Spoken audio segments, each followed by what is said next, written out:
اعوذ باللہ من الشیطان الرجیم بسم اللہ الرحمن الرحیم الحمد للہ الذی نور قلوب العارفین بنور معرفتہ واثبت فؤاد انبیائہ واولیائہ بقصص الانبیاء والمرسلین وأكمل إيمان المسلمين والمؤمنين بولاية علي أمير المؤمنين عليه السلام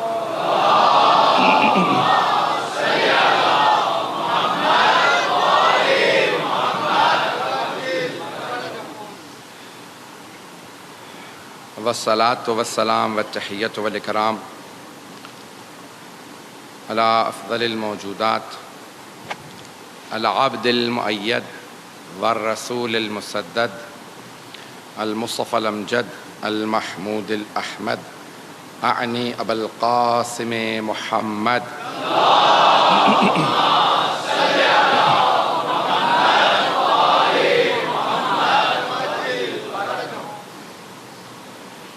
وعلى روحه ونفسه وساهره ووصيه سيد الأتقياء والأصفياء مولا الموالی امام المتقین علی بن ابی طالب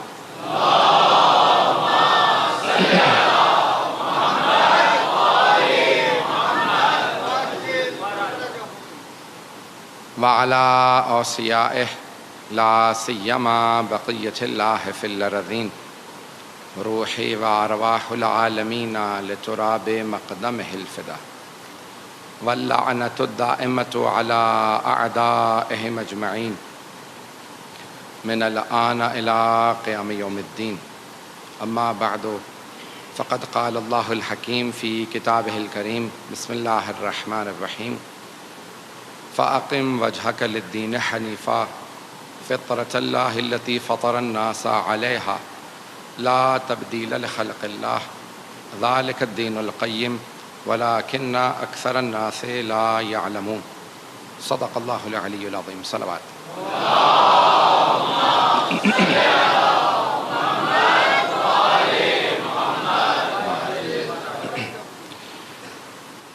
معرفت دین کے عنوان سے یہ عشرہ مجالس جاری رہے گا۔ ہم نے کہا کہ جاننے میں اور پہچاننے میں فرق ہے۔ دین کو جانتے سب ہیں، پہچانتے کم ہیں۔ جب آپ پہچاننے لگتے ہیں تو اس پہچان کا کچھ اثر آپ کی شخصیت میں نظر آنے لگتا ہے، اور پہلا اثر یہ ہے کہ انسان جس چیز کو پہچانتا ہے پھر اسے ماننے لگتا ہے۔ ماننے کا اثر یہ ہے کہ انسان پھر اس کی پیروی کرنے لگتا ہے۔ انسان کے افعال سے، کردار سے دین کی معرفت کا اندازہ ہوتا ہے۔ جتنی معرفت زیادہ ہوگی اتنی ہی دینداری زیادہ ہوگی، انسان میں عمل زیادہ ہوگا، اس کا اخلاق بہتر ہوگا۔ تو دینداری ضروری ہے۔ ہم نے گزشتہ کل میں یہ عرض کیا تھا کہ انسان کے اندر ایک مادہ ہے۔ اب یہ فطرت کے عنوان سے بھی میں کچھ مطالب پیش کروں گا، اس کو بھی سن لیجئے گا۔ اب یہ کیسے پہچانا جائے؟ دین تو بہت زیادہ ہیں دنیا میں، ادیان عالم بہت زیادہ ہیں، تو اب یہ کیسے پہچانا جائے کہ دین حق کون سا دین ہے؟ دین حق کی کچھ نہ کچھ پہچان ہونی چاہیے۔ باہر سے کوئی ہمیں آ کے بتائے نہ بتائے، ہماری عقل ہمیں بتاتی ہے دین حق کیا ہے۔ سب سے بڑی جو کسوٹی ہے، جو میزان ہے، جو کرائٹیریا ہے اللہ کی طرف سے دین حق کی معرفت کے لیے، وہ ہمارے پاس ہماری عقل ہے۔ ہم عقل پہ پہلے بھی بول چکے ہیں، گزشتہ 1-2 سال پہلے میں نے عشرہ بھی پیش کیا تھا، لیکن آج میں دین حق کے عنوان سے سب سے بڑی جو ہمارے پاس کسوٹی ہے، جو سب سے بڑا میزان ہے، وہ ہے عقل۔ نحنو عبید الدلیل، ہم لوگ دلیل کے، عقل کے غلام ہیں، بغیر دلیل کے کسی شے کو نہیں مانتے، اور ہمیں خود ہماری عقل دین حق کی طرف لے جاتی ہے۔ شاید میں نے کبھی پہلے پیش کیا ہو، لیکن یہ جملہ سن لیجئے گا۔ خود سائنسدانوں نے تحقیق کی ہے امریکہ میں، اور اس نتیجے پہ پہنچے ہیں کہ انہوں نے انگریزی میں جو لفظ استعمال کیا ہے there is a god gene inside all of us, ہم سب میں ایک ایسا جین پایا جاتا ہے جسے گاڈ جین کہا جاتا ہے، یعنی جو ہمیں خدا تک لے جاتا ہے. ہر انسان میں کچھ ایسے جینز ہیں جو اسے خدا تک لے جاتے ہیں. انہوں نے یہ بحث کی ہے کہ کیونکہ ہم سب کے اندر ایک گاڈ جین ہے جو ہمیں خدا کی طرف لے جاتا ہے، تو ہر انسان اپنے اپنے خدا کو مانتا ہے. ہمارے علماء نے خصوصاً علامہ حلی نے، آپ نے نام سن رکھا ہوگا، ان کی بہت سی کتابیں ہیں. کشف المراد عقائد پہ بہت بڑی کتاب ہے، لیکن باب ہادی اشر کہنے کو چھوٹی کتاب ہے لیکن بہت علمی اور گہری کتاب ہے. وہاں سے ایک دو مطالب پیش کروں گا، غور سے سنیے گا. علامہ حلی فرماتے ہیں، کہتے ہیں کہ انسان کسی ایک خدا تک نہیں، اسی عقل کے ذریعے کسی ایک خدا تک نہیں بلکہ حقیقی خدا تک پہنچ سکتا ہے. اور وہ کہتے ہیں کہ یہی انسان کی عقل اسے اللہ تک لے جاتی ہے، جسے ہم کہتے ہیں انگریزی میں کہتے ہیں ایک گاڈ تک نہیں، دی گاڈ تک پہنچ جاتا ہے. اب جو انگریزی والے ہیں تاکہ ان بچوں کے لیے پیش کر رہا ہوں کیونکہ میں جانتا ہوں ویلا میں سہارا نہیں لیتا انگریزی کا. کسی ایک خدا تک نہیں بلکہ اسی خدا تک، وہی جو خدا ہے یعنی جو اللہ ہے، جس کے لیے تمام انبیاء نے کہا ہے لا الہ الا اللہ، اس خدا تک ہمیں عقل لے جاتی ہے. کیسے؟ اب دلیلیں سنیں گے علامہ حلی کی. علامہ حلی کا پورا نام ہے یوسف ابن مطہر الحلی، نام یوسف ہے، یوسف ابن مطہر حلی. 750 سال پہلے گزرے ہیں علامہ حلی. حرم امیر المؤمنین سے جب آپ باہر آئیں گے تو الٹے ہاتھ پہ ایک کمرے میں ان کی چھوٹی سی زمین پہ قبر ہے، کیونکہ وہاں بڑی قبروں کی گنجائش نہیں، کوئی مولا کائنات موجود ہے. تو وہاں بڑے بڑے علماء، بڑے بڑے فقہاء صرف اتنی درخواست کرتے تھے اگر ہمیں قبر میں کہیں قدموں میں جگہ مل جائے، زائرین کے، مولا کے نہیں، زائرین کے قدموں میں بھی جگہ مل جائے تو بڑی بات ہے. تو علامہ حلی کی وہاں قبر ہے، جب جائیں گے تو وہاں لکھا ہے یوسف ابن مطہر حلی. اتنا بڑا پہاڑ ہمارے فقہاء کا. اور جب ان کا انتقال ہوا، ان کے بیٹے فخر المحققین ان کے بیٹے ہیں، بہت بڑے ہمارے فقیہ ہیں. تو ان سے پوچھا کہ آپ نے اپنے بابا کو خواب میں دیکھا؟ کہا ہاں میں نے اپنے والد کو خواب میں دیکھا. کہا کچھ آپ نے پوچھا؟ کہا اتفاقاً خواب میں نے ان سے پوچھا کہ مرنے کے بعد آپ کے کیا کام آیا؟ تو آپ نے خود ہی فرمایا، علامہ حلی نے اپنے بیٹے سے کہا 2 چیزیں بہت زیادہ کام آئیں. پہلی کتاب الالفین، انہوں نے کتاب لکھی، اس کا نام ہے الفین. الفین یعنی 2000، الف کہتے ہیں 1000 کو، الفین یعنی 2000.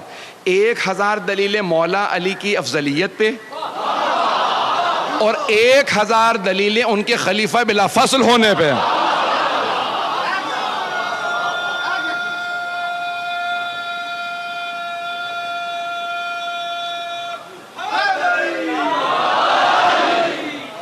توجہ ہے ذہن گرامی. تو فخر المحققین جنہوں نے بے انتہا فقہ میں، رجال میں بڑی بڑی کتابیں لکھی ہیں، فرماتے ہیں میں نے علامہ حلی اپنے والد کو خواب میں دیکھا. کہ مرنے کے بعد آپ کے سب سے زیادہ کیا کام آیا؟ تو کہا 2 چیزیں، کتاب الالفین و زیارت الحسین. کہا زیارت سید الشہداء بہت کام آئی، میں پیدل جایا کرتا تھا مشی کے لیے. اب سمجھ میں آیا یہ عام مومنوں نے شروع نہیں کیا، فقہاء کی ایجاد ہے. یہ فقہاء نے کہاں سے سیکھا؟ کہا جناب زینب کبریٰ چل کے آئی تھی.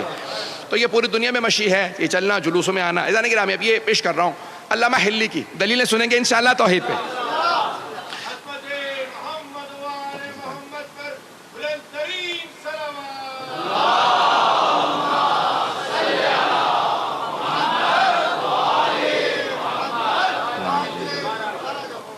علامہ حلی فرماتے ہیں، کہتے ہیں کہ کسی ایک خدا تک نہیں بلکہ حقیقی خدا تک، اللہ سبحانہ و تعالیٰ تک انسان عقل سے پہنچ سکتا ہے. کہ اگر کوئی جنگل میں بھی پیدا ہو اور جنگل میں پیدا ہونے کے بعد بڑا ہونے لگے اور سوچے یہ اتنی بڑی کائنات ہے جو میں ساری کور ہی نہیں کر سکتا، ہر جگہ جا نہیں سکتا، چل پھر نہیں سکتا، یہ زمین اتنی بڑی ہے، باہر اتنے ستارے نظر آ رہے ہیں، مجھے کچھ سمجھ میں نہیں آ رہا، یہ خود بخود وجود میں آ سکتی ہے؟ تو خود بخود کہے گا اتنی پیچیدہ کائنات خود بخود وجود میں نہیں آ سکتی، کوئی بنانے والا ہونا چاہیے. اچھا وہ جو بنانے والا ہے یعنی خالق ہے، کیونکہ خود بخود چیزیں وجود میں نہیں آ سکتی، تو وہ خالق آیا بغیر طاقت کے ہو سکتا ہے؟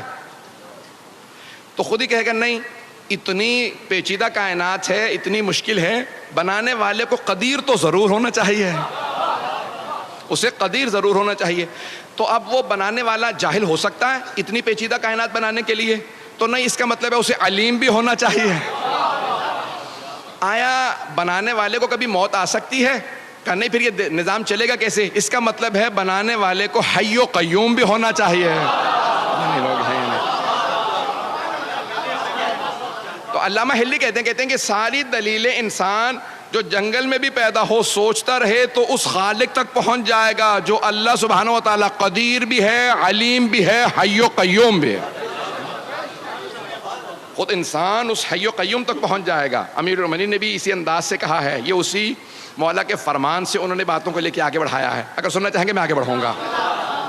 عزیزان گرامی، اب یہ دین حق انسان عقل سے پہنچے گا تو پہلی چیز جو اپنے لیے واضح کرے گا وہ ہے توحید. میں انشاءاللہ اگلی مجلس میں دوسرے مقام پہ ہمارے عقائد کے عنوان سے رضویہ میں جب پیش کروں گا توحید کو تفصیلی پیش کروں گا، کیونکہ یہاں میرا عنوان دین ہے.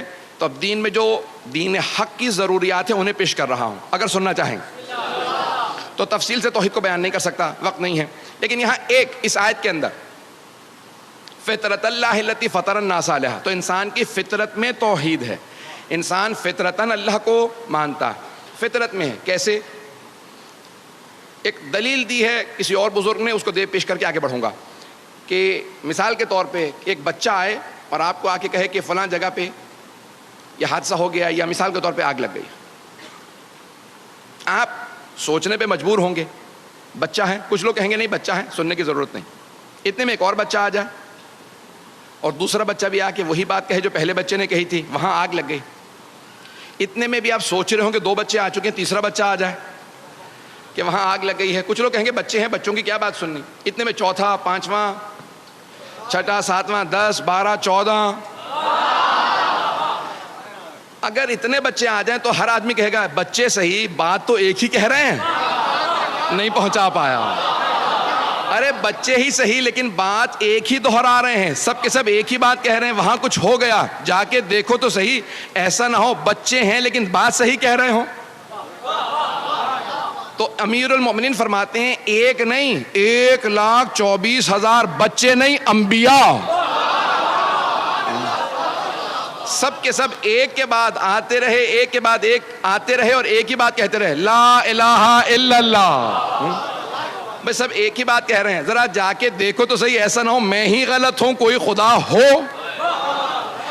عزیزان گرامی، کوئی خدا ہے جو سب کے سب انبیاء ایک ہی بات دہرا رہے ہیں. اور پھر سب سے بڑی بات، وہ انبیاء پیسے والے نہیں تھے، دولت والے نہیں تھے، انہی لوگوں میں سے تھے. لوگ اپنے زمانے کے، ان کے زمانے کے لوگوں نے پتھر مار مار کے جان سے مارتے رہے، شہید کرتے رہے، آگ لگاتے رہے، سب کچھ وہ مرتے رہے لیکن ایک ہی بات دہراتے رہے، لا الہ الا اللہ.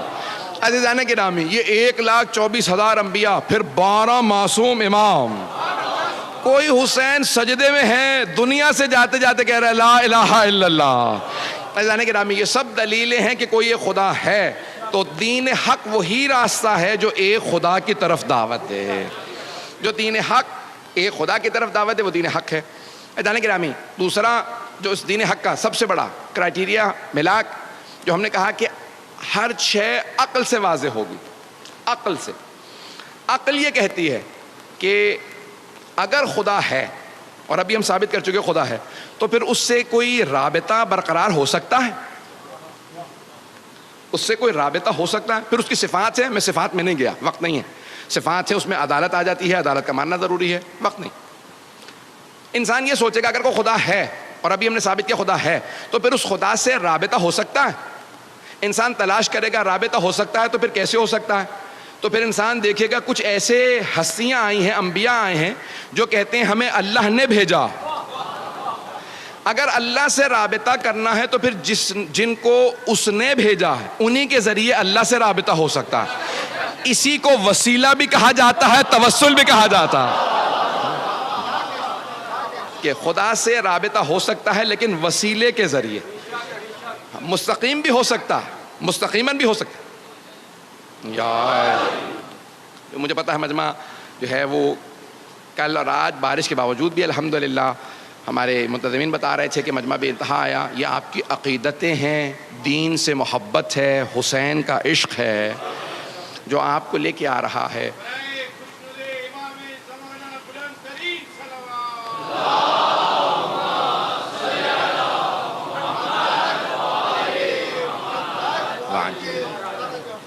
تو اب اس رابطے کا اللہ سبحانہ و تعالیٰ نے جب انسانوں کو خلق کیا تو اب وہ ان کے لیے کوئی انتظام بھی کرے گا.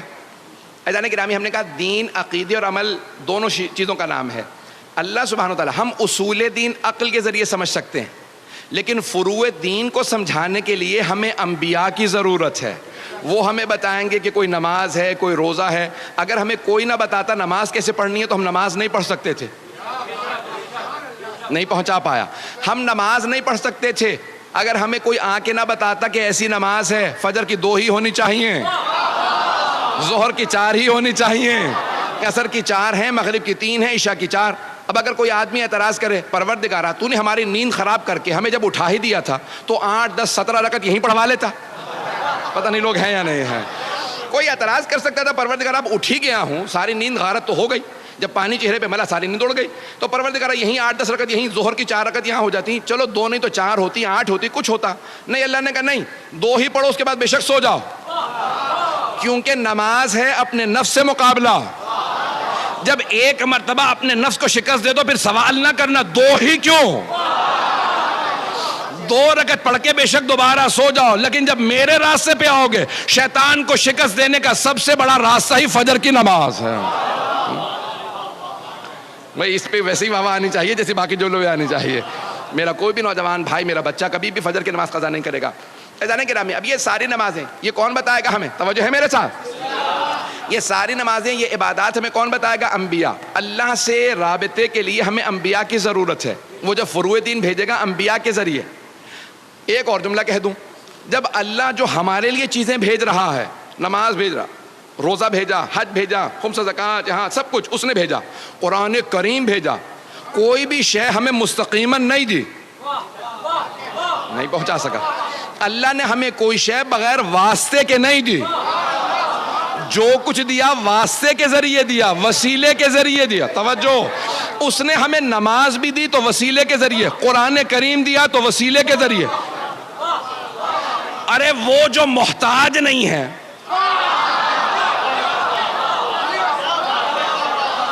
وہ اللہ جو کریم ہے، صمد ہے، لم یلد ولم یولد ہے، محتاج نہیں ہے، جب وہ بھیج رہا ہے تو وسیلے کے ذریعے.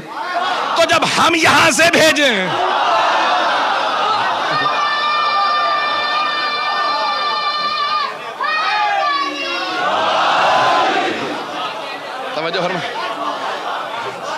بھائی جب اس کی طرف سے جو کچھ آ رہا ہے وہ وسیلے کے ذریعے آ رہا ہے. قرآن سب سے بڑا فیض ہے اللہ کا. فیض یعنی نعمتوں میں سے فیض. فیض سب سے بڑی نعمت کو فیض کہا جاتا ہے. حضرات چند موٹی موٹی اصطلاحات استعمال کروں گا، علماء نے استعمال کی ہیں لیکن وضاحت کر دوں گا. قرآن فیض ہے اللہ کی طرف سے. فے یہ ذات، فیض بہت بڑی نعمت جس کا ہم تصور بھی نہیں کر سکتے، اسے کہتے ہیں فیض. ہر نعمت فیض نہیں ہے. قرآن فیض ہے، صرف فیض ہے. توجہ، عرفاء کی، کیونکہ معرفت دین ہے نا، میرا موضوع ہے معرفت دین، تو عرفاء کی نگاہ میں قرآن فیض ہے، نعمت نہیں ہے، فیض ہے. اللہ نے فیض بھیجا تو رسول کریم کے ذریعے. اللہ نے فیض بھیجا، قرآن کریم فیض ہے. ارے یہ صامت قرآن فیض ہے، یہ خاموش قرآن فیض ہے، تو قرآن ناطق فیض نہیں ہے. جب اس قرآن کے لیے واسطے کی ضرورت ہے تو اس قرآن کے لیے واسطے کی ضرورت کیوں نہیں؟ عزیزان گرامی، اللہ نے قرآن کو بھیجا، عرفاء کی نگاہ میں قرآن فیض ہے اور رسول خدا ہے فیض مقدس.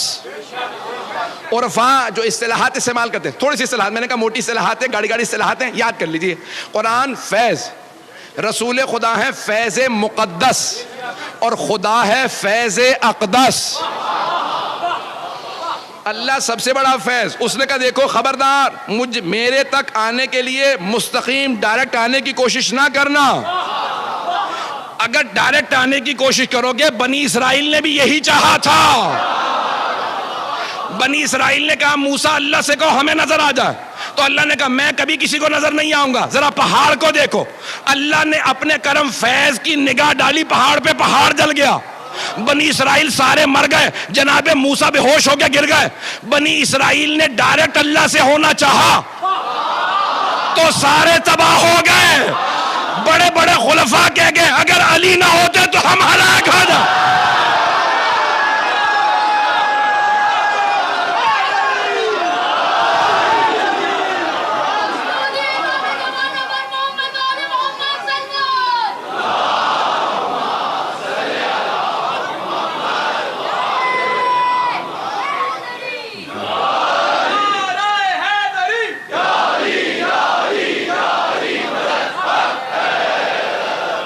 توجہ فرمائے جانے کے رام. اب یہ قرآن کریم فیض ہے, اس کو بھی ہمیں پانے کے لیے وسیلے کی ضرورت ہے. اللہ سبحانہ و تعالیٰ نے نہیں کہا کہ جاؤ میں نے پہاڑوں پہ نازل کر دیے جا کے لے آؤ. لو انزلنا هذا القرآن على جبل لرأيته خاشعا متصدعا من خشیۃ اللہ. اگر ہم اس قرآن کو پہاڑوں پہ نازل کر دیتے تو وہ ریزہ ریزہ ہو جاتا.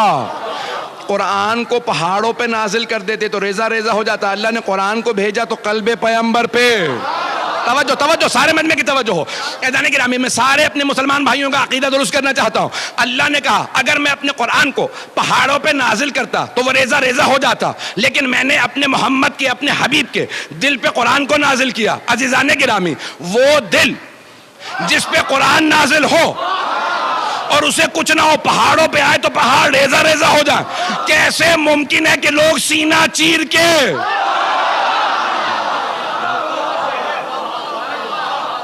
کیسے ممکن ہے کہ اس دل کو دھونے کی ضرورت ہو؟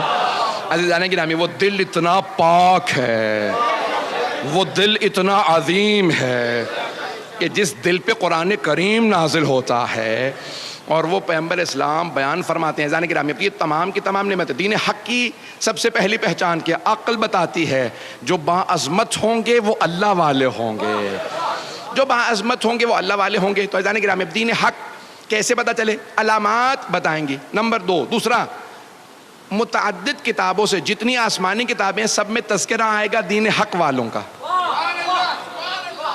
بشارتیں آئیں گی ساری کتابوں میں. جو بھی کتاب اللہ کی طرف سے آئی ہو اس میں بشارت ہوگی کہ تمہارے بعد بھی کوئی آنے والا ہے, کوئی آخری نبی آنے والا ہے, اس کا کوئی ولی آنے والا ہے, اس کا کوئی حسین آنے والا ہے, اس کا کوئی مہدی آنے والا.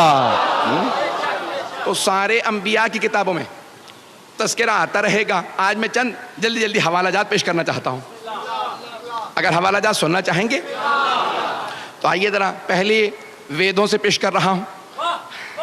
ہمارے علماء نے جو دلیلیں دی ہیں صرف بشارات عہدین, توریت اور انجیل سے, توریت زبور انجیل سے نہیں, ابھی جو ہمارے علماء نے جمع کی ہیں حتیٰ ہندوؤں کے ویدوں سے. بھگوت گیتا کئی ویدوں سے مل کے بنی ہے, جو ان کی مقدس کتاب ہے بھگوت گیتا, وہ ویدوں سے مل کے بنی. 16 وید ہیں. تو ویدوں کے اندر, ویدھا جسے کہا جاتا ہے, اس میں سے ایک خود ہندو بہت بڑے پنڈت ہیں, انہوں نے کتاب لکھی ہے کالکی اوتار کے نام سے, اور اس میں انہوں نے ثابت کیا ہے کہ جو نشانیاں ساری ہماری ویدھا میں تھیں, کالکی اوتار یا کہہ لیں جو کائنات پہ اللہ کا سب سے بڑا, یا اس نے ایشور لکھا ہے خدا, جو سب سے بڑا خدا ہے, اس کا جو سب سے بڑا نمائندہ آئے گا اسے ہندی میں یا سنسکرت میں کالکی اوتار کہتے ہیں. عربی میں اگر دیکھیں تو اسی کو کہتے ہیں رحمت للعالمین. پتہ نہیں لوگ ہیں یا نہیں ہیں. تو اب اس نے کچھ نشانیاں بتائی ہیں, تو کہا کہ وہ جزیرے میں آئے گا, اور جزیرت العرب کہا جاتا ہے حجاز کو, کہ جزیرے میں آئے گا. اور متعدد نام لکھے ہیں جو سنسکرت سے ہندی میں ترجمہ ہوئے ہیں, ایشور داس یا وشنو بھگت, یہ 2 الفاظ استعمال کیے گئے ہیں. توجہ ہے میرے ساتھ, گھبرا تو نہیں رہے ہیں؟ داس غلام کو کہتے ہیں, بندے کو کہتے ہیں, بھگت بھی بندے کو کہتے ہیں, ایشور سب سے بڑے خدا کو کہتے ہیں, اور وشنو بھی خدا کے ناموں میں سے ایک نام ہے جو ہندوؤں کے استعمال ہوتا ہے. بھگت یا داس جب عربی میں ترجمہ کیا جائے, بندہ تو عربی میں بنتا ہے عبد, اور سب سے بڑے خدا کو کہا جاتا ہے اللہ. اگر اسی ایشور داس یا وشنو بھگت کا عربی میں ترجمہ کیا جائے تو عبداللہ بنتا ہے. پتہ نہیں لوگ ہیں یا نہیں ہے. کہ وہ جو آخری کالکی اوتار آئے گا اس کے والد کا نام وشنو بھگت ہوگا, یعنی عبداللہ ہوگا. پتہ نہیں لوگ ہیں یا نہیں ہے. اور ماں کا نام بھی بتایا, اور کہا کہ جو دیوی ہوگی, اور ہم جب دیوی کہتے ہیں تو ہم عربی میں جو بھی لفظ استعمال کیا جائے, جیسے ہم عربی میں کہتے ہیں سیدہ, اردو میں کہتے ہیں بی بی. شانتی یعنی امن سے ہے, اور اسے عربی میں ترجمہ کیا جائے تو امن سے ہے. آمنہ بی بی بنتی ہے. ابھی 3 منٹ میں نے صرف ایک کتاب پیش کی ہے ویدھا سے, ابھی تو میں 2-3 اور کتابیں پیش کرنے والا تھا, اگر سننا چاہیں گے. تو میں نے کہا حق دین حق کی علامات میں سے علامت ایک یہ ہے کہ تمام ادیان عالم میں اللہ کی جو آسمانی ادیان ہیں ان میں اس آخری نبی کا تذکرہ پایا جاتا ہوگا، صرف نبی کا نہیں، ان کے اوصیاء کا بھی تذکرہ پایا جاتا ہوگا۔ ایک بہت بڑے پروفیسر ہیں تھامس مکیلون کے نام سے، تھامس مکیلون، بچے نام یاد رکھیں تاکہ کبھی دلیل دینا پڑے۔ تو یہ امریکہ کے ہیں، بہت بڑے قابل آدمی ہیں، مقامی امریکی ہیں، سویڈن کی ایک یونیورسٹی کے اندر وزٹنگ پروفیسر ہیں۔ انہوں نے کتاب لکھی ہے اسلام ان بائبل۔ ان کا میں نے لندن میں اب سے 14-15 سال پہلے، شاید 16-18 سال پہلے، مجھے بھی یاد نہیں، بہت پہلے ایک انٹرویو لیا تھا۔ تو انہوں نے اس انٹرویو کے بعد کہا تھا میری زندگی کا سب سے بڑا اور اچھا انٹرویو یہی تھا۔ تو ان سے صحافی نے پوچھا کہ بھی میں نے 2-4 سوال کیے، اس کے بعد میں نے ان سے کہہ دیا تو آپ نے کیوں کہا؟ کہا کہ مجھے نہیں معلوم انہوں نے یہ سوالات کہاں سے کیے۔ میں نے کہا مجھے بھی نہیں معلوم، مجھے آتے جا رہے تھے، میں پوچھتا جا رہا تھا۔ تو اس تھامس مکیلون نے ایک دلیل دی، یقین مانے میں نے بے انتہا کتابوں میں دیکھا کہ لوگوں نے کربلا کو توریت سے، زبور سے، انجیل سے ثابت کیا۔ کربلا کو بے انتہا لوگوں نے اپنی کتابوں سے ثابت کیا ہے کہ اس کا تذکرہ پایا جاتا ہے، لیکن تھامس مکیلون نے غدیر خم کے واقعے کو بائبل سے ثابت کیا، اور کتاب چھپ چکی ہے۔ کتاب کا نام ہے اسلام ان بائبل، اسلام ان بائبل میں اسلام۔ اور انہوں نے بہت سی دلیلیں دی ہیں۔ اب میں 2 دلیلیں جلدی جلدی توریت سے دینا چاہ رہا ہوں، یا ایک دلیل سن لیجیے اور پھر ایک انجیل سے، اگر سننا چاہیں گے۔ عزیزان گرامی، یہ دلیل امام رضا علیہ السلام نے بھی دی ہے،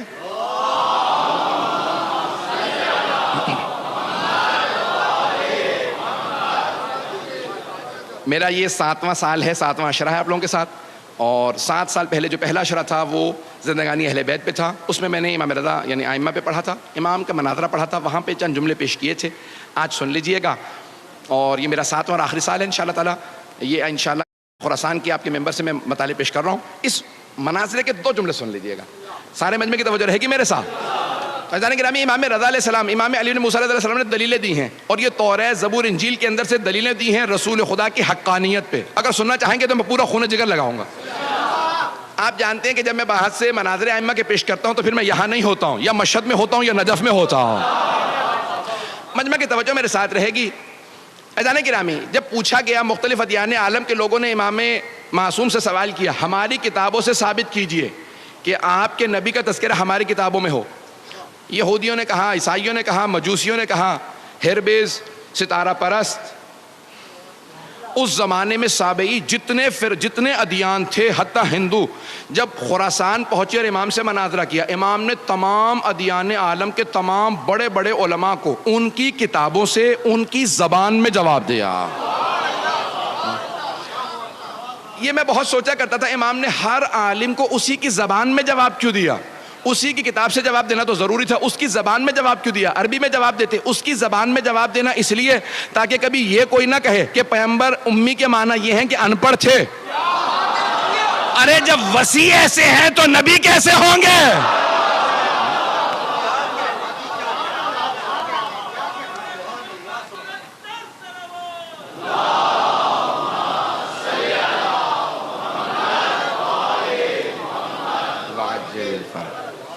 تو ایک مرتبہ مامون نے مناظرہ رکھا تھا، مامون رشید، نام آپ نے سن رکھا ہوگا، بنی عباس کے خلفاء میں سے ہارون رشید کے بعد اس کے دونوں بیٹے امین اور مامون۔ مامون ایران پہ حکمران تھا، حاکم تھا، بعد میں اپنے بھائی کو قتل کرنے کے بعد پوری حکومت اس نے قبضے میں لے لی تھی۔ تو اس نے امام رضا علیہ السلام کو خراسان بلوا لیا تھا تاکہ نظر رکھے اور جاسوسی کرتا رہے، اور کسی طرح سے ایک مناظرہ امام کو ہروا دے تاکہ پھر شیعہ امام سے دور ہو جائیں۔ اور جتنی اسے ضد تھی کہ امام ایک مناظرہ ہار جائیں، کسی طرح سے لوگوں کی نظروں میں گر جائیں، قدرت کو اتنی ہی ضد تھی کہ حق جھکنے نہ پائے۔ تو اب ایک مرتبہ مامون نے خاموشی سے منصوبہ بنایا اپنے ایک وزیر کے ساتھ، فضل ابن ربی سے کہا کہ بھئی کسی طرح سے دنیا کے جتنے بڑے بڑے ادیان عالم کے سب سے بڑے علماء ہیں، سب کو دعوت دو جو آئیں، آ کے مناظرہ کریں امام رضا سے، تاکہ ایک بھی مناظرہ اگر یہ ہار گئے تو میں تمام شیعوں کے خلاف استعمال کروں گا اور انہیں واپس اپنا دین چھوڑنے پہ مجبور کروں گا۔ اس نے کہا ٹھیک ہے، لیکن اس پہ بہت وقت لگے گا اور پیسہ۔ اس نے کہا مجھے پرواہ نہیں، پیسہ بھی لگے گا، ہم لگائیں گے، اور وقت درکار ہے، چند مہینے ہیں۔ انہوں نے تیاری شروع کی، تو یہودیوں کے راس الجالوت کو خط لکھا، جسے آج چیف ریبائی کہا جاتا ہے، اور اسقف اعظم جو آرچ بشپ تھا، پوپ تھا اس زمانے میں، اسے بلایا، اور ہندوؤں کا سب سے بڑا جو پنڈت تھا اس کو اس زمانے میں سادھوؤں کو, جو صابئی تھے, جو ستارہ پرست سے مجوسی, جتنے بھی ادیان تھے, سب کے بڑے بڑے علماء کو کہا اکیلے مت آئیے گا, کتابیں لے کے علماء کے ساتھ تیاری کر کے آئیے گا. جب سب آ گئے کہا کانوں کان ہمارے ولی عہد کو خبر نہ ہونے دینا, امام رضا کو خبر نہ ہونے دینا, انہیں پتہ نہ چل جائے, کہیں ایسا نہ ہو یہ بھی تیاری شروع کر دیں. جو تیاری کر کے بات کرے اسے ہم امام ہی نہیں مانتے. اگر بات پہنچ رہی ہو, ہم ایسے کوئی امام نہیں مانتے. میں جملہ کہہ رہا ہوں سخت ہے, مجھے معاف کر دیجیے گا اگر کسی کو گراں گزرے. ہم ایسے کوئی امام نہیں مانتے جسے چاولوں کے پیچھے بوٹی نظر نہ آتی ہو. کس کا ہے نہ پوچھئے گا. ہم ایسوں کو امام مانتے ہیں جو پہاڑ کے پیچھے دیکھ کے بتا کتنی فوج آ رہی ہے, کتنے میرے ہاتھوں مارے جائیں گے, کتنے بھاگ جائیں گے. عزیزان گرامی, ایک مرتبہ مامون نے کہا امام کو کانوں کان خبر نہ ہو. تیاری شروع ہو گئی, سارے علماء پہنچ گئے. ایک مرتبہ مامون نے سوال کیا آپ لوگوں کی تیاری ہے؟ سب نے کہا تیاری تو ہے لیکن ہم عربی نہیں جانتے, ہمیں ایک وسیلے کی ضرورت ہے. پتہ نہیں لوگ ہیں یا نہیں ہے. ہمیں ایک واسطے کی ضرورت ہے جو ہمارا ترجمہ کرتے, ہماری بات ان تک. کہیں گے یہ تو اور بھی اچھا ہے. جب وہ خود ہی مجھ سے کہیں گے نا مجھے انٹرپریٹر چاہیے, مجھے مترجم چاہیے, مجھے کوئی واسطہ چاہیے بیچ میں, تو بہت اچھا ہوگا. وہ کوئی ضرورت نہیں, پریشان مت ہوں. ابھی آپ لوگوں کی تیاری ہے؟ ہاں. سب علماء کو الگ الگ ایک گروہ میں سب کھڑے ہو گئے, کتابیں لے کے کھڑے تھے. سب کی تیاری ہے, کہاں جاؤ جا کے ہمارے ولی عہد کو بلا لاؤ. آیا وہ خادم جو امام کو بلانے کے لیے مامون کی طرف سے. جیسے ہی پہنچا تو امام اپنے حجرے میں عبادت کر رہے تھے. اچھا وہ خادم جو امام کی جاسوسی پہ لگایا گیا تھا نا کہ دیکھو یہ کیا کرتے ہیں, تو اس نے ہمیشہ دیکھا. واپس آنے کے بعد دل ہی دل میں وہ شیعہ ہو چکا تھا, تقیے میں چلا گیا تھا. تو اس سے پوچھا بھی کیا بات ہے, کیا دیکھتے ہو؟ کہ جب بھی جاتا ہوں نا جاسوسی کے لیے تو میں نے صرف 3 ہی حالتوں میں دیکھا, یا نماز سے ہوتے ہیں, یا روزہ رکھے ہوئے ہوتے ہیں, یا ذکر کر رہے ہوتے ہیں. لگتا کہا کہ اور کیا دیکھا؟ کہ جب یہ قرآن پڑھتے ہیں نا تو لگتا ہے قرآن آیا ہی ان کے لیے. جب نماز پڑھتے ہیں تو پتہ چلتا ہے نمازی صرف یہی ہے. روزہ خود گواہی دیتا ہے یہ روزے دار ہے, ذکر انہی کے لیے بنا ہے. تو ایک مرتبہ کہا جاؤ جا کے بلا لاؤ ہمارے ولی عہد کو. اچھا وہ بیچارہ ہو تو گیا تھا اندر سے امام کا ماننے والا, لیکن اب پریشان کہ کس طرح سے بلاؤں. تازہ تازہ جو آدمی آتا ہے نا اس کے لیے ابھی مسئلہ ہوتا ہے کچھ. تو آیا اور آنے کے بعد کہا کہ مولا آپ کو مامون نے بلایا. امام نے اسے مسکرا کے دیکھا, کب بلایا مجھے ہے, پریشان تو ہے. اس نے کہا مولا ایسی بات نہیں ہے, وہ وہاں مناظرے کے لیے تمام ادیان عالم کے سب سے بڑے بڑے علماء آ گئے. تو امام نے کہا کیا تجھے اپنے مولا کے علم پہ شک ہے؟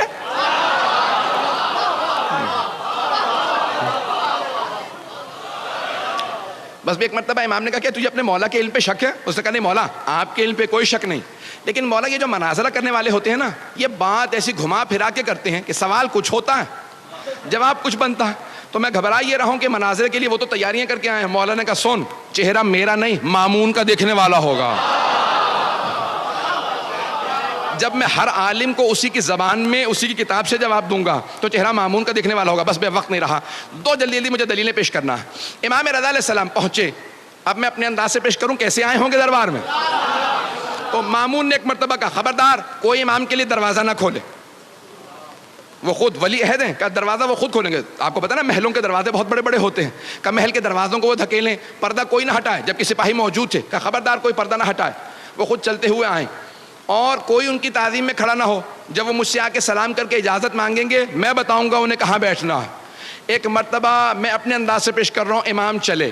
امام نے ولایت کی قبا اوڑھی, امامت کی ابا کاندھوں پہ رکھی, عصمت کا امامہ سر پہ رکھا, تولا کی تسبیح لی, تبرہ کا ڈنڈا لیا.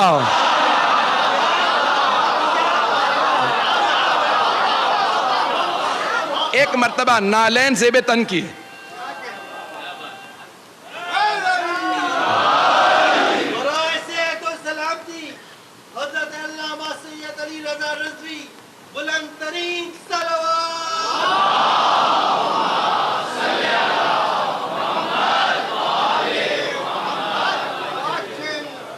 آپ حضرات کی محبت و عقیدتوں کا بے انتہا شکریہ. بس سن لیجیے گا, 5 سے 7 منٹ زحمت دوں گا.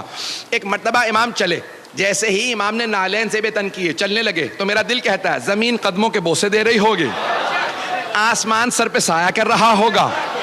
جب امام کائنات چلے ہوں گے تو ایک مرتبہ ہوا چلنے لگی, خود بخود دروازے کھلنے لگے, پردے سر پہ سایہ کرنے لگے اور وہ تمام درباری جیسے کسی نے گریبان میں ہاتھ ڈال کے کھڑا کر دیا ہو، سب کے سب تعظیماً کھڑے ہو گئے. وہ جو تخت پہ بیٹھا تھا مامون، وہ خود بخود کھڑے ہو کے کہنے لگا فرزند رسول یہ آپ ہی کی جگہ ہے.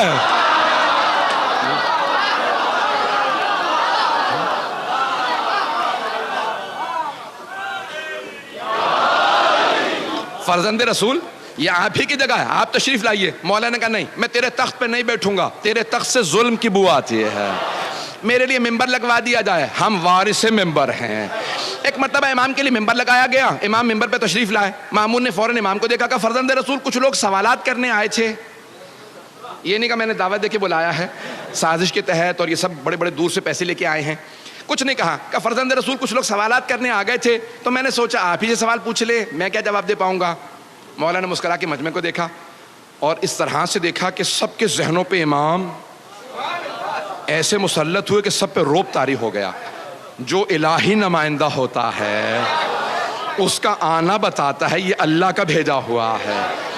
ایک مرتبہ امام نے مجمع کو دیکھا، سب پہ ایک روب طاری ہوا، کہ ان کے چہرے پہ ہیبت و جلال، ان کا نور بتا رہا ہے یہ عام آدمی نہیں ہے. امام نے مجمع کو دیکھنا شروع کیا، کہا پہلے آپ لوگ سوال کریں گے یا پہلے میں سوال کروں. اب وہ اور زیادہ پریشان، کا یہ اکیلا آدمی اتنے بڑے مجمع سے کہہ رہا ہے کہ آپ سوال پہلے کریں گے، میں پہلے اتنا ہی نہیں یقین ہے اپنے علم پہ. امام نے کہا آپ پہلے سوال کریں گے پہلے میں سوال کروں گا. تو جو عیسائی آرچ بشپ تھا، جو ان کا پوپ تھا، جو سب سے بڑا ان کا پادری تھا، اس نے کہا ہم لوگ تو بہت زیادہ ہیں، آپ ہی کیوں نہیں ایک ایک سوال سب سے کر لیتے. امام نے کہا تو پھر میں آپ ہی سے شروع کرتا ہوں. پتہ نہیں لوگ ہیں یا نہیں. اسی نے دعوت دی تھی، امام نے کہا پھر میں آپ ہی سے شروع کرتا ہوں. کہا فرمائیے. امام نے کہا یہ بتاؤ حضرت عیسیٰ کو مانتے ہو؟ کہا ہاں. کہا کیا مانتے ہو؟ کہا ہم مانتے ہیں وہ ابن اللہ تھے. ابن اللہ یعنی اللہ کا بیٹا، سن آف گاڈ. وہ ہم مانتے ہیں کہ حضرت عیسیٰ اللہ کے بیٹے تھے. امام نے کہا میں بھی حضرت عیسیٰ کو مانتا ہوں. حضرت عیسیٰ اللہ کے نبی تھے، اللہ کے بندے تھے، بس نماز روزے میں چور تھے. جیسے آپ خاموش ہو گئے نا، وہ سارا مجمع خاموشی میں چلا گیا کہ یہ امام نے کیا کہہ دیا. لیکن وہ عیسائی آرچ بشپ چیخنے لگا کہ کس نے آپ کو مسلمانوں کا عالم کہا؟ وہ حضرت عیسیٰ جن کے لیے پوری زندگی میں کسی نے دن میں دسترخوان نہیں بچھایا، رات میں کسی نے بستر نہیں بچھایا، آپ نے اسے کہہ دیا نماز روزے کے چور تھے. کہ دن میں دسترخوان نہیں لگا یعنی پوری زندگی روزے رکھے، رات میں کسی نے بستر نہیں بچھایا، وہ پوری رات تہجد پڑھتے تھے، آپ کہتے ہیں نماز روزہ نہیں کرتے تھے. امام نے کہا اچھا تو تم مانتے ہو نماز روزہ کرتے تھے؟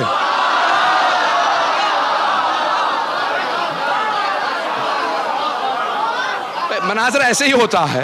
امام نے کہا اچھا تو مانتے ہو تم نماز روزہ کرتے تھے؟ کہا ہاں بے شک. جناب عیسیٰ نے پوری زندگی تہجد پڑھی، پوری زندگی نمازیں پڑھی، پوری زندگی روزے رکھے. امام نے کہا اچھا یہ بتا نماز روزہ کیا ہے؟ کہا نماز روزہ عبادت ہے. امام نے کہا پھر سن، جو عبادت کرتا ہے وہ عبد ہوتا ہے، ابن نہیں. جو عبادت کرتا ہے وہ بندہ ہوتا ہے، بیٹا نہیں. پتہ نہیں توجہ ہے یا نہیں. امام نے کہا وہ بندہ ہوتا ہے، بیٹا نہیں. امام نے کہا تیرا سوال. اس نے کہا میرے پاس کوئی سوال نہیں. آپ نے سوال چھوڑا ہی کہاں ہے؟ ہمارے دین کی بنیادیں ہلا دی. ہمارے پورے دین کی بنیاد یہی ہے کہ عیسیٰ اللہ کے بیٹے ہیں. ابھی آپ نے ثابت کر دیا نہیں ہے، کسی اور سے بات کر لیجئے. امام نے فوراً یہودیوں کا رخ کیا. کہا یہودیوں تم جناب موسیٰ تک سارے انبیاء کو مانتے ہو، بعد والے انبیاء کو کیوں نہیں مانتے؟ کہا کیونکہ بعد والے انبیاء نے ویسے معجزات نہیں دکھائے جیسے جناب موسیٰ نے دکھائے تھے. جناب امام رضا علیہ السلام نے فرمایا، کہا قرآن کریم نے کہا کہ جناب موسیٰ نے 2 معجزات دکھائے. جیب میں ہاتھ ڈال کے نکالتے تو ید بیضا تھا، نور نکلتا تھا. ہاتھ میں عصا ہوتا تھا، زمین پہ پھینکتے تو اژدہا میں تبدیل ہو جاتا. کہا 2 معجزات قرآن کریم نے بتائے، تم بتاؤ تم کتنے معجزات مانتے ہو؟ کہا یہی 2 معجزات ہم بھی مانتے ہیں. امام نے کہا اگر بعد والے انبیاء کا میں دکھاؤں، انہوں نے تو اس سے بڑے بڑے معجزات دکھائے. جناب عیسیٰ نے مردوں کو ٹھوکر مار کے کہا قم بإذن ربک، مردہ زندہ کر دیا. ختمی مرتبت نے چاند کے 2 ٹکڑے کر دیے. کہ بعد والے انبیاء نے تو اور بڑے بڑے معجزات دکھائے، تم کیوں نہیں مانتے؟ کہ لیکن وہ بعد والے انبیاء کے معجزات ہم نے خود نہیں دیکھے اس لیے نہیں مانتے. امام نے کہا اچھا یہ بتا جناب موسیٰ کے معجزات تو نے خود دیکھے؟ پتہ نہیں لوگ ہیں یا نہیں. جناب موسیٰ کے معجزات تو نے خود دیکھے ہیں؟ کہ نہیں خود تو میں نے نہیں دیکھے، میں اس زمانے میں نہیں تھا 4000 سال پہلے، لیکن مستند کتابوں میں وہ معجزات آئے. امام نے کہا اچھا اور اگر میں مستند کتابوں سے جناب عیسیٰ اور جناب ختمی مرتبت کے معجزات ثابت کر دوں تو مان لے گا؟ کہ مان لوں گا لیکن آپ کے نزدیک مستند نہیں، ہمارے نزدیک مستند ہو. امام نے کہا اچھا یہ بتاؤ تمہارے نزدیک سب سے مستند کتاب کون سی ہے؟ کہا توریت. وہ جو یہودی راس الجالوت تھا نا چیف رہبر، وہ ذرا دور کھڑا تھا. امام نے کہا تمہارے نزدیک سب سے مستند کتاب کون سی؟ اس نے کہا توریت. امام نے کہا ذرا مجمع کو بتانا میری توریت کی تلاوت کیسی ہے. توریت کھولو. اس نے توریت کھولی. امام نے کہا دائیں طرف کے صفحے سے میں پڑھنا شروع کرتا ہوں. نہیں ہے مجمع میرے ساتھ. امام نے بھائی اب نعرے کا وقت نہیں رہا، کسی چیز کا وقت نہیں رہا. امام نے ایک مرتبہ عبرانی زبان کے اندر، عبرانی ہیبرو زبان میں توریت کی تلاوت شروع کی. جیسے امام نے تلاوت شروع کی، اس نے آدھا صفحہ سنا، فوراً توریت کو بند کیا. کہا رک جائیے، آپ وہاں ممبر پہ بیٹھے، میں یہاں کھڑا ہوں، یہ آپ کو پتا کیسے چلا میں نے صفحہ کون سا کھولا؟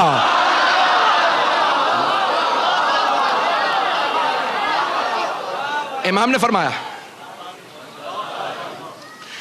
فرمایا کہا کہ اگر بغیر دیکھے بتا نہ سکوں تو حجت خدا کیسا؟ امام نے کہا ذرا مجمع کو بتا میری توریت کی تلاوت کیسی ہے؟ کہا ایھا الناس ہے لوگوں، میں گواہی دیتا ہوں یہ توریت کو مجھ سے بہتر جانتے ہیں، ان کی تلاوت بھی مجھ سے بہتر ہے، ان کا علم بھی مجھ سے زیادہ ہے. امام نے کہا تم نے کہا تھا نا تمہارے نزدیک مستند کتاب ہو، اب میں حوالہ دے رہا ہوں. بائبل تینوں کتابوں کا نام ہے. جب کہتے ہیں نا بائبل تو توریت، Old Testament, psalms of David and the New Testament, تینوں مل کے بائبل بنتی ہیں. اولڈ ٹیسٹمنٹ جو ہے وہ توریت ہے، سامز آف ڈیوڈ زبور ہے، اور نیو ٹیسٹمنٹ انجیل. بات واضح ہو گئی ہے؟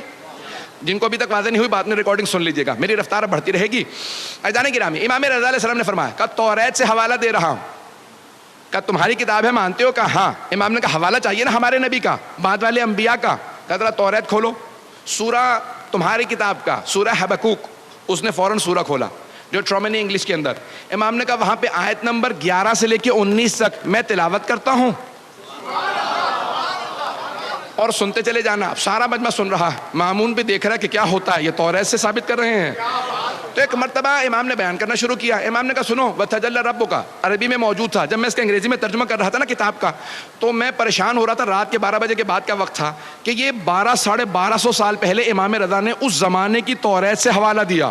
توریت زبور انجیل کو تبدیل کر دیا گیا، تحریف کر دیا گیا، توجہ بدل دیا گیا. یہ آج بھی حوالہ موجود ہے یا نہیں؟ 2007 یا 8 کی بات ہے جب میں ترجمہ کر رہا تھا. میں فوراً آن لائن ہوا. اس زمانے میں وائی فائی ابھی دستیاب نہیں تھا. میں نے جا کے دیکھا gospel.com پہ کہ گیٹ وے ٹو بائبل. میں نے دیکھا کہ بھئی یہ موجود ہے یا نہیں عربی کی عبارت کو، کیونکہ شیخ صدوق نے عربی میں لکھا تھا. میں نے فوراً وہاں ٹائپ کیا تو آج موجودہ توریت میں امام کا حوالہ موجود تھا.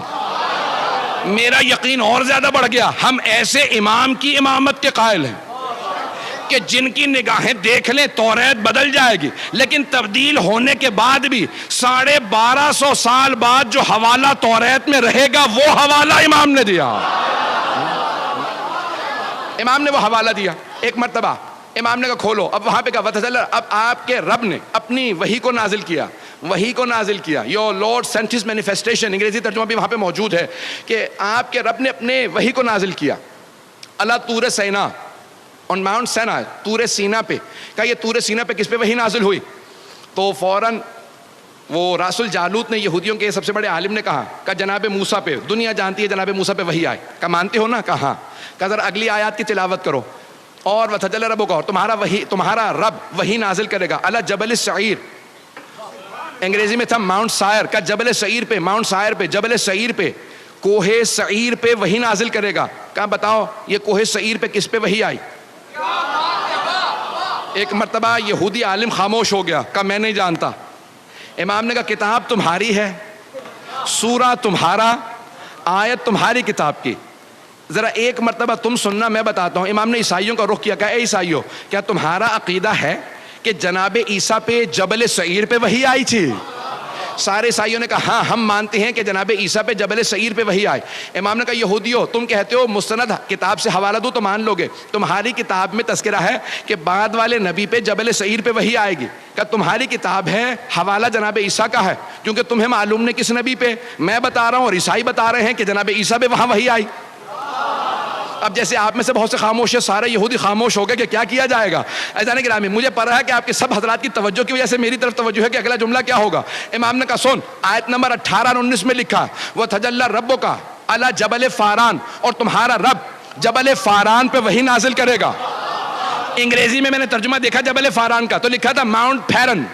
ماؤنٹ پہ جبل فاران پہ. امام نے کہا جانتے ہو جبل فاران کہاں ہے؟ کہا ساری دنیا جانتی ہے, مکے کے پہاڑی سلسلوں کا نام جبل فاران. امام نے کہا اسی جبل فاران میں جو مکے کے پہاڑی سلسلوں کا نام ہے, ایک غار ہے جس کا نام ہے غار ہرا. پوری دنیا میں صرف ہمارے نبی نے کہا مجھ پہ غار ہرا میں وحی آئی تھی. کہا او یہودیو, کتاب تمہاری ہے, حوالہ ہمارے نبی کا ہے. ایک مرتبہ امام نے کہا سن, آگے لکھا ہے کہ اسی آخری نبی کے بھی جناب موسیٰ کی طرح سے 12 اوصیاء ہوں گے. گھبرا گئے حضرات؟ اس آخری نبی کے 12 وصی ہوں گے. فوراً اس نے کتاب کو بند کیا. کہ یہ آپ کو سب کیسے معلوم ہے؟ امام نے کہا سن, تو کہتا ہے نا کہ بعد والے انبیاء نے ویسے معجزات نہیں دکھائے, تو جو معجزہ کہے گا میں دکھا دوں گا. اس نے پلٹ کے کہا مجھے پورا یقین ہے آپ معجزہ دکھا سکتے ہیں, لیکن میں جاننا چاہتا ہوں کیسے. جب آپ ہماری کتاب کو ایسے جانتے ہیں, مجھے پورا یقین ہے اگر آپ کہیں گے تو آپ معجزہ دکھا دیں گے. امام نے کہا سن, وہ جو وہاں لکھا ہے نا آخری نبی کے 12 وصی ہوں گے, ان میں سے 8واں میں ہوں.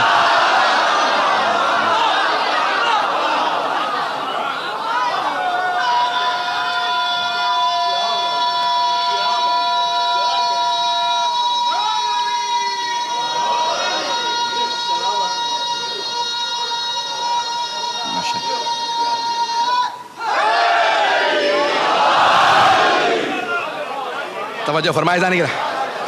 دین حق وہ ہوگا, دین حق وہ ہوگا جس کی حقانیت کی دلیلیں تمام کتابوں میں ہوں گے. تمام آسمانی کتابیں گواہی دیں گی یہی دین حق ہے. دین حق کے جو پہنچانے والے ہیں وہ حبیب خدا ہیں, اور وہ بتا کے گئے ہیں کہ میری مقدس کتاب کا نام قرآن ہے, اور ان کے ساتھ میں اپنی آل کو چھوڑے جا رہا ہوں جو قرآن کے ساتھ ساتھ رہیں گی, یہ کبھی جدا نہیں ہوں گے. اب جو قرآن نیزوں پہ بلند کرتے نظر آئیں وہ آل کے اور قرآن کے دشمن ہیں, اور جو نیزوں پہ سر بلند ہو کے بھی قرآن سناتے نظر آئیں وہ وارثان قرآن ہیں, وہ آل محمد ہیں, وہ اوصیاء رسول خدا ہیں. تمام کے تمام مسلمانوں حتیٰ عیسائیوں نے گواہی دی ہے کہ جہاں جہاں سے نیزے پہ سید الشہداء کا سر گزرتا تھا قرآن کی تلاوت کرتا نظر آتا تھا. عزیزان گرامی, پہلی محرم گزر گئی ہے, سید الشہداء سفر میں ہیں, ابھی کربلا نہیں پہنچے ہیں, 2 محرم کو پہنچیں گے. جاننا چاہتے ہیں سفر کہاں سے شروع ہوا؟ یہ 28 رجب کو مدینے سے سفر شروع ہوا. زیادہ وقت نہیں ہے, میرا آپ سے وعدہ ہے ذرا کچھ دیر کے لیے میرے ساتھ مدینہ منورہ چلیے. وہاں ایک حسین اپنے نانا کی قبر سے وداع کرنے جا رہے ہیں. آپ کے ذہنوں میں ہے نا, یزید نے خط لکھا مروان کو, کہا کہ مجھے حسین کی بیعت چاہیے. امام حسین نے انکار کر دیا. بس بھئی وقت نہیں ہے کہ تفصیل میں جاؤں, ذہنوں میں واقعہ ہے آپ کے. جب کہا نا کہ بیعت چاہیے, امام نے کہا نہیں بیعت نہیں کروں گا. پھر تیار ہو جاؤ ہے حسین, یزید پھر فوج لے کے آئے گا. کہا نانا یہ آپ کا شہر ہے, میں نہیں چاہتا میری وجہ سے آپ کے شہر پہ حملہ ہو.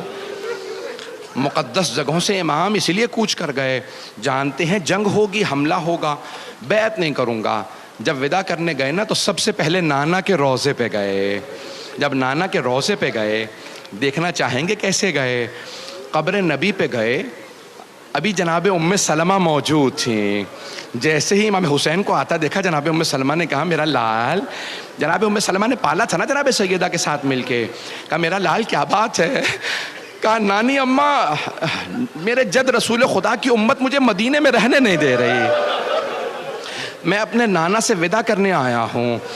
قبر سے لپٹے رونے لگے, یہاں تک کہ روتے روتے بے ہوش ہو گئے. اتنا روئے, نانا سے بڑی محبت تھی. رسول خدا گود میں لے کے امام حسین کو پیار کرتے تھے, زبان چساتے تھے, بہت پیار کرتے تھے. اتنی ہی امام حسین کو محبت تھی. قبر سے لپٹ کے رونے لگے. جب رو رہے تھے نا تو بے ہوش ہو گئے. تو اب الوقائع والحوادث میں مرحوم ملبوبی نے لکھا ہے, کہتے ہیں جب بے ہوش ہوئے نا تو ایک مرتبہ دیکھا رسول اسلام اپنی قبر سے اٹھے ہیں, امام حسین کو گلے لگا رہے ہیں. امام حسین نے خواب دیکھا کہ رسول خدا اٹھے, گلے سے لگایا. امام حسین کو ایک جملہ کہا, کہا نانا میرے لیے کیا حکم ہے آپ کا؟ کہا ان اللہ شاء ان یراک قتیلا، میرے لال مشیت الہی یہی ہے کہ آپ اپنی جان قربان کر دیجئے، راہ خدا میں جان دے دیجئے۔ کہا نانا مجھے جان دینے سے کوئی شکوہ نہیں ہے، لیکن نانا میری بہنوں کے لیے کیا حکم ہے؟ نانا میری بہنوں کے لیے کیا حکم ہے؟ تو ایک مرتبہ اب پیغمبر کی آنکھوں میں بھی آنسو آ گئے، پیغمبر کی آنکھوں میں آنسو، تو جانتے کیا فرمایا؟ کہ ان اللہ شاء ان یراہن سبایا، کہ مشیت الہی یہی ہے کہ انہیں قیدی بنایا جائے گا۔ اب روتے ہوئے اٹھے امام حسین اور نانی سے ملنے لگے۔ لوگوں نے پوچھا کیوں رو رہے ہیں؟ کہا میرے نانا نے بتایا ہے کہ میری شہادت ہوگی۔ کہا شہادت پہ رو رہے ہیں؟ کہا نہیں مجھے شہادت پہ کوئی رونا نہیں آ رہا۔ کہا پھر کس بات پہ رو رہے ہیں؟ کہا میری بہنیں قیدی بنائے جائیں گے، میں بہنوں کی قید پہ رو رہا ہوں۔ اجرکم اللہ۔ بہت روئے۔ اب یہاں پہ اہل سنت نے ایک روایت لکھی ہے، ہماری شیعہ کتابوں میں بھی ہے، کہ جناب ام سلمہ نے کہا بیٹا کہاں جا رہے ہیں؟ امام حسین سے کہا نانی اماں میں کربلا جا رہا ہوں۔ جیسے کہا نا کربلا جا رہا ہوں، جناب ام سلمہ رونے لگی۔ کہا بیٹا کربلا نہ جائیے گا، آپ کے نانا نے مجھ سے کہا تھا اے ام سلمہ میرا یہ لال حسین کربلا میں مارا جائے گا۔ کہا نانی اماں وہ وقت آ گیا ہے، نانی اماں وہ وقت آ گیا ہے۔ بس بھی نکلے نا جیسے روضہ رسول سے باہر، تو جناب عبداللہ حضرت عبداللہ ابن عباس آ گئے۔ انہوں نے آ کے کہا کہ مولا کہاں جا رہے ہیں؟ حسین کربلا نہ جائیے گا، عراق نہ جائیے گا۔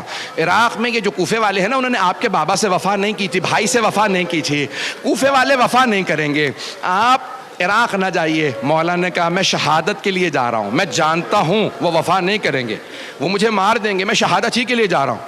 تو جناب عبداللہ ابن عباس رونے لگے۔ کہا آپ شہادت کے لیے جا رہے ہیں؟ پھر مجھے سمجھ نہیں آتا بہنوں کو ساتھ کیوں لے جا رہے ہیں؟ کہا کہ ابن عباس ہے، عباس کے بیٹے، میں جب شہادت دوں گا تو دین بچے گا اور میری بہنوں کی قید سے میری شہادت بچے گی۔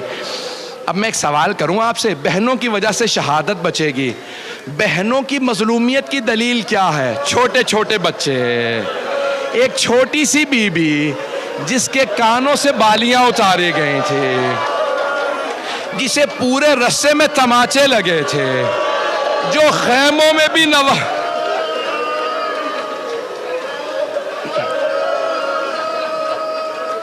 رک جائے 2 منٹ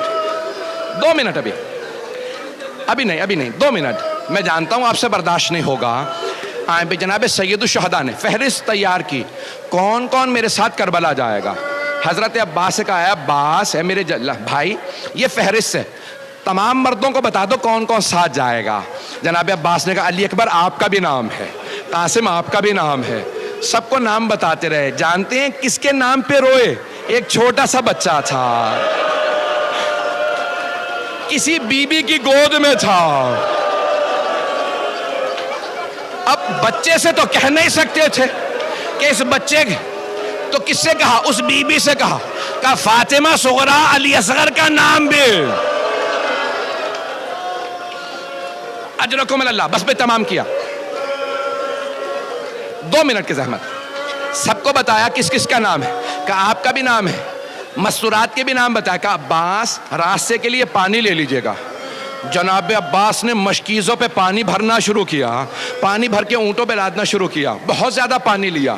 کہا نہیں مولا میں نے اتنا پانی رکھ لیا پانی ختم نہیں ہوگا، نہ جانے کون سا لشکر آئے گا جسے پانی پلا دیں گے۔ بس ایک مرتبہ پانی بھر لیا، مولا عباس نے، غازی عباس نے پانی اونٹنیوں پہ سب پہ رکھ دیا۔ اب ایک مرتبہ مولا حسین نے کہا عباس اونٹنیوں پہ اماریاں لگا دو، پردے کا انتظام کر دو۔ کتنا پردے کا اہتمام ہے۔ جوانان بنی ہاشم سے کہو کھڑے ہو جائیں، اب میرے گھر سے بیویاں آئیں گی۔ مولا مسند بچھا کے بیٹھ گئے، اندر سے خاتون آواز دیتی کون سی بیوی آ رہی ہے، مولا اسی طرح سے آواز دیتے، اونٹنی آ کے بیٹھتی، مولا آواز دیتے، اندر سے آواز آئی حسن مجتبیٰ کی بیوہ آ رہی ہے۔ جناب ام فروہ کے آنے پہ مولا حسین نے آواز دی قاسم ماں کا بازو تھامو سوار کرا دو۔ سارے مصائب میں نے چھوڑ دیے، اتنے میں کسی اندر سے خاتون نے کہا لیلا آ رہی ہیں۔ جناب سید الشہداء نے کہا علی اکبر ماں کا بازو تھامو۔ جناب علی اکبر نے بازو تھاما، ماں کو سوار کرایا۔ اتنے میں عبداللہ ابن سنان راوی ہے، وہ کہتا ہے میں نے سنا کسی نے آواز دی علی کی بیٹی ام کلثوم آ رہی ہیں۔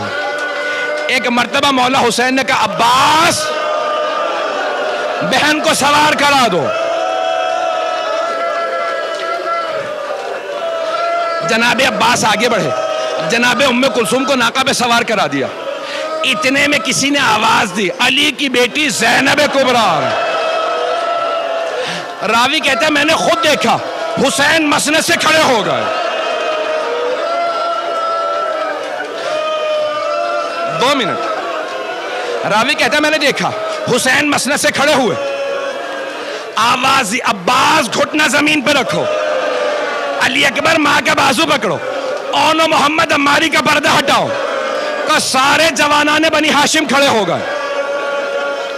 جناب عباس آگے بڑے، بی بی آئیے سوار کرا دو۔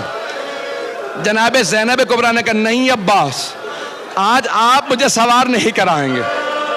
جناب علی اکبر نے کہا پھوپھی اماں میں آپ کو سوار کرا دوں، کہا نہیں علی اکبر۔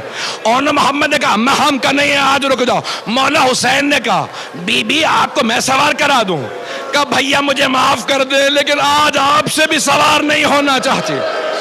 بہن پھر کون سوار کرائے؟ کہا بھیا جو مجھے 11 محرم کو سوار کرائے گا۔ آج وہی مجھے سوار کرائے۔ میرے مولا نے آواز دی میرا سجاد بیٹا پھپھی کو سوار کرا دو۔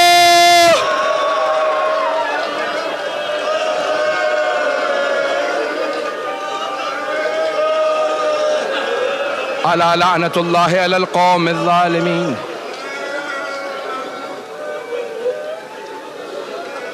وَسَيَعْلَمُ الَّذِينَ ظَلَمُوا أَيَّ مُنْقَلِبٍ يَنْقَلِبُونَ۔ صرف 2 جملے دعا کے، ہاتھوں کو بلند کیجئے گا۔ پروردگارا واسطہ 11 محرم کا، جب ایک بوڑھی بی بی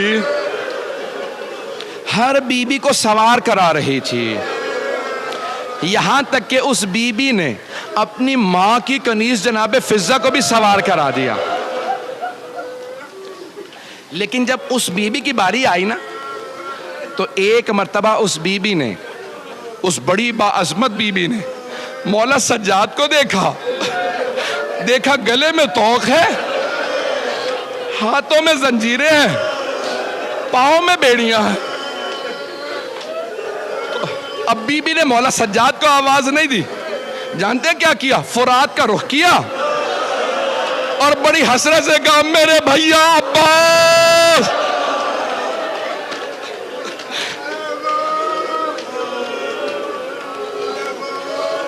پروردگارا 11 محرم کا واسطہ ہم سب کو امام زمانہ کا ظہور دیکھنا نصیب فرما، دشمنان اہل بیت کو نیست و نابود فرما۔